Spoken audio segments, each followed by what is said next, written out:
ไม่สูงค่ะเมื่อได้เป็นวันที่11เดือนธันวาคมที่3ปี2026ในตอนในข่าวใส่หมอหอมมีข่าว2ตอนที่มาเปิ้นเผา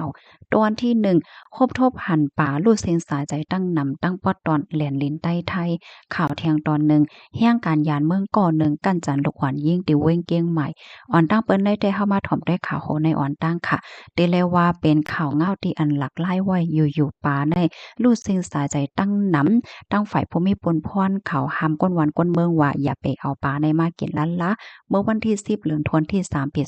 2026มีข่าวเงาออกมาว่าผู้มีปนพรที่ห้องการฝ่ายป้ายอยู่ลีดีเจตอนแม่ห้องสวนและฮับตึงลาตีผู้มีปนพรฝ่ายป้ายอยู่ลีดีเจเว้งปางหมักพาเกี่ยวกับลอยลองว่าโคบทบหันป่าในแม่น้ำล่างเลยรู้เซ็งสาใจกว่าตั้งน้ำลอยดีอ่ำโคลองโคตางมันหรือเสียนั่นผู้มีปนพรเขาย้อนตั้งโคมือถึงก้นวันก้นเมืองว่าอย่าไปเอาปลาในแม่น้ำในมากินอำนันกอปลาที่อันรู้สึงสาใจกว่าเลยที่อำโหลวงตั้งมันในแน่ออกปะยอก็เลยฮับโหเทียงว่านกที่อันลงมากินน้ำในแม่น้ำนั่นก็มีลองรู้สึงสาใจเหมือนกันในออกตั้งฝ่ายผู้ไม่ปวนพรเขาเลยกดทัดโดยเหี่ยวก็เลยคบทบหันว่าตีอันปลารู้เสียงนั่นค่ะนะมันแต่ดีทำผาม่วนไหลลัดลงมาตีในโตเว้งปังหมักพาในตั้งฝ่ายหลวงปู่ขาวอันเป็นเจ้ากวนวัดตีสำนักสงฆ์ทำผาม่วนในก็ลาดว่าป่าในแม้นนำล่างตีทำผาม่วนในรู้สึงสาใจกว่าเป็นปากเหย้าตั้งแต่วันที่27เดือนธันวาคมที่2ปี2026ตีป่นมาใน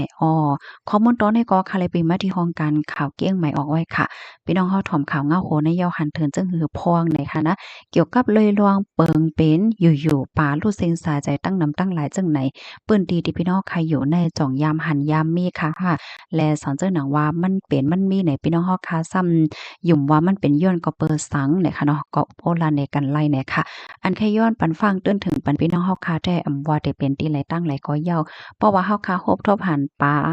นกตัวสัตว์สังเสมว่าเนาะอยู่ๆมันเซ็งสาใจกว่าห้างก้อยไหนจึงเอามากินในเด็ดตื้อหลอดเพในลูกดินในเสแลกำในเข้ามาถ่อมด้วยข่าวเที่ยงโหนึงค่ะและก็ได้เลยว่าเป็นข่าวเงาดีอันลื่นหลังไว้อยู่ที่ในเมืองไทยเที่ยงเยาวในแห่งการยานเมืองก่อหนึ่งกันจันลูกอ่อนยิ่งอายุ14ขบดีเว้งเกียงใหม่เมื่อวันที่10เดือนธันวาคมที่3ปี2026ในมีข่าวงาออกมาว่าที่เว้งเกียงใหม่เมืองไทยนั่นมีแห่งการยานเมืองก่อหนึ่งเอาตั้งมิดหลอกเงิดเสกันจันโลหลายลูกอ่อนยิ่งอายุ14ขบก่อหนึ่งแล มันใจนั่นถุงยาภูมิปนพรเขาติ้งยอบเอาตั้งพิษเหย้าในตั้งฝ่ายภูมิปนพรเขาลาดิสึกข่าวว่าเมื่อวันที่เก่าเหลือนทนที่3ปี2026ยาม6คำมคงมงนั่นไล่ฮับตึงลาดว่าตีในเกี่ยวสายล่มจอยเส้นทางเจริญประเทศพอกจังการเวงเกียงใหม่นั่นอ่อนยิ่งก่อนนึกย่าเปิ้นเอามีดงาหลอกเงิดเสกันจันโลลายกว่าในแลสั่งเลยกว่ากดทัดด้วยเลยฮู้ว่ายิ่งอ่อนก้อนนั่นค่ะเนาะกอย่าผู้จ่ายก่อนนึงค่ะเข้ากว่าที่ในเฮิรนพ้องมือมะนางอยู่ไว้ก่อเหลียวเอามีดงาหลอกเงินมะนางเหย้าโลลายกันจันมันจ่ายเอาย่อนอมค่ะโลหลายกันจันมะนางเสียก็ผู้จ่ายนั่น เลียนปลายออกกว่าใน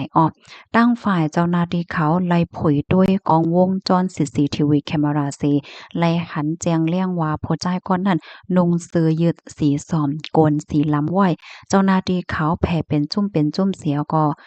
ลำศอกหาจอมเส้นตั้งอันผู้จ่ายก็นั้นแลนปลายกว่าถึงมาย่ำกลางคำมอกเกาโมงในจังแลกว่าขันมั่นใจ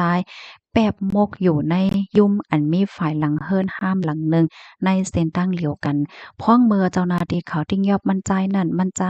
เตียนเสียก็อังเลนปลายเทียงซ้ำร่วมใส่หมากหินสีไหลหมาดจิบหิมหนาผากใน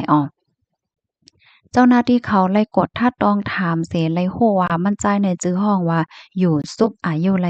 33ปีเป็นก้นเมืองคมตุ้มมืออ่อนตั้งในยามเหตุการณ์ที่หิมห้อมเฮิรนนางอ่อนก้อนนั้นมันใจในมีใจดีอ่อนยิ่งก้อนนั้นเสียก็คาดใจกับสืบเข้าหาก้วยกาว่าอำไลเมื่อโหคำนั่นจังเข้ากว่าป่นเปลี่ยนรูลายนางอ่อนพ่องมือแม่เขากว่ากาเสียก็อยู่ไว้ที่เฮิรนห้างก้วยก็เลี้ยวนะคะ ผู้มีปุนพรเขาก็ได้เอาตั้งพิษมั่นใจว่าลอยลองยิบมีเสหลอกเงิดเปินกั้นจันโลลายอ่อนยิ่งแล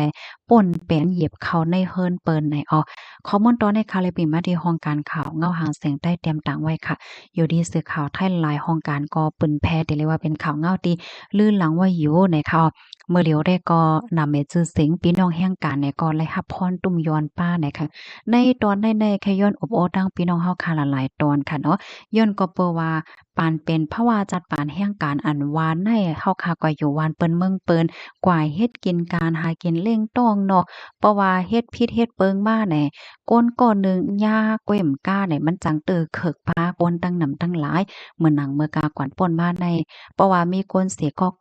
ก่อเฮ็ดพิธาสร้างลองอำนิม25สัง5เจ้าไหนผมมีปนพรเขาเปิ้นก็มีลองเคียงเคียงกดทัดเพราะว่าเคียงเคียงกดทัดมายาโปกเนี่ยจึงโกนหวานโกนตีอันเปิ้นอำเลยฮู้หังจ้อมนั่นเปิ้นก็เลยย่าจากมั่นป้าเนี่ยเหมือนจังหนังพี่น้องเฮาค่ะมังก็ได้ยามหันอยู่ค่ะเนาะกำนั้นแลภาวะจัดปานที่เป็นแห่งการในหันถึงว่าหลีฟางเต้ๆว่าๆเนี่ยค่ะเนาะย่อก็แค่ย้อนลาดเทียงค่ะเนาะมาหนังตีเมืองไทยมังก้นในแต่ยามยินเปิ้นลาดห้าอำนั้นก็ต้วยในเจิงห้าสังห้าสาวๆในเล็บได้อบง่ายเก้าง่ายโยแหน่อันเต้มันในมันง่ายกันนานเนี่ยค่ะเนาะก็ให้ไลฟังเนี่ยค่ะนะตีในเมืองจึงไทยในเนาะอย่าไปว่า กว่าป่นเปลี่ยนตื้อเนื้อตื้อหนังอำนั้นก็กันจะนูลายเปิ้นล่ะเนาะตอนหนังผิวล่มต่อ5เซี่ยวต่อลาดความโหลเมาโหลหลายไหลเฮ็ดจังไหนก็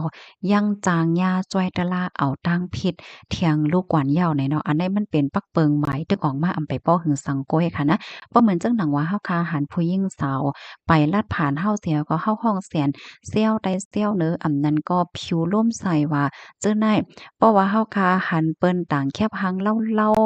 เฮาคากว่าเตรียมความเรื่องๆจึงๆความไต้สินไต้ซือ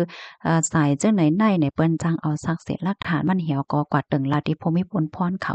จ้อยตะล่าเอาตั้งพิษไล่เทียงลูกกวนในเอาอันในใครพี่น้องค่ะเขาเลยค่ะผู้เหี่ยวก็ฟังสติน้ำๆเนี่ยค่ะปยกแห่งอันหนึ่ง สันเจิ้นหนังว่ากว่าป่นเปลี่ยนรูลายเปิ้นกว่าลักโคของเปิ้นว่าแห้งเสมว่าเนี่ยค่ะนะตาได้รอดได้มันก็ง่ายค่ะเนาะตีในวานเมืองที่ขึ้นใหญ่ได้เลยสิว่าเปิ้นมีเอ็นแห้งภูมิปนพรเขาเต็มทนยาวก้อยหมกะยังมีป้าเครื่องใจโคตื้อเทคโนโลยีกล้องไทย CCTV อันว่าในมีอยู่หลายตีหลายตั้งในใครตึกส่วนว่าภาวะจัดปานที่เฮาค่ะเป็นแห่ง